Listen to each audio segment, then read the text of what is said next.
Hackett is a longtime pool legend and artist. His artistic vision was born from his passion for skating and now extends into all areas of his life. Integrity and style are the marks of David Hackett.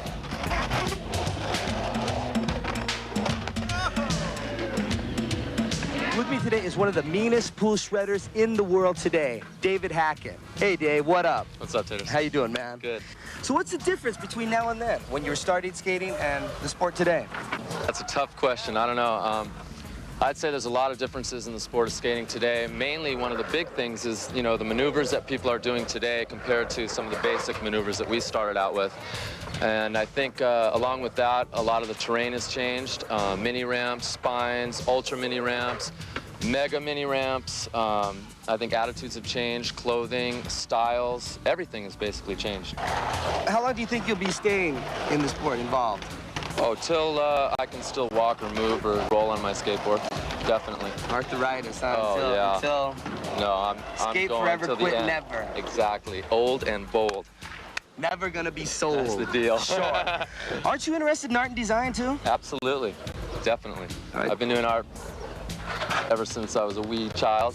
And now that's how I make my living. I'm a full-time artist. I was working for Jimmy Z for about 3 or 4 years, designing clothing, you know, graphics, logos, all that kind of stuff.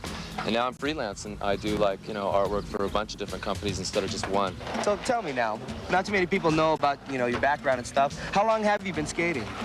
Well, I started in '65, and now it's 1990. I've been skating for 25 years. I got my first board in '65 when I was 5, and I got it for Christmas.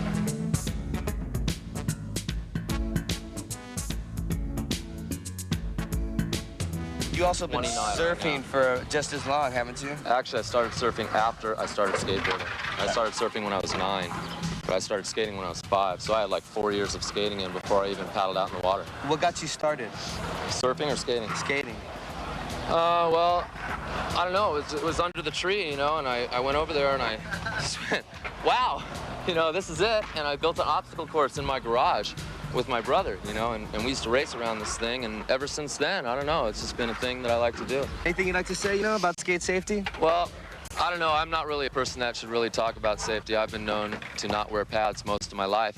And the reason I do that is because when I started skateboarding, there were no pads, you know, and the ones that they had were those little gymnastic pads that don't really protect you. What they would do is they'd just come off or slide down and you'd hit your knee anyway, you know.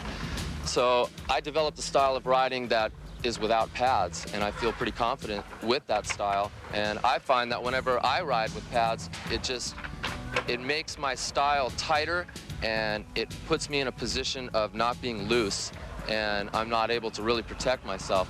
And it took me a long time to even learn how to do a knee slide. That's one of the newest tricks that I learned. It took me 5 years to relearn running out of a maneuver as opposed to knee sliding out of a maneuver, right? So that took me quite a while, and I do believe in safety equipment and pads, and I think everyone should wear them at all times, especially if you're starting skateboarding, because you should learn how to use them from the start.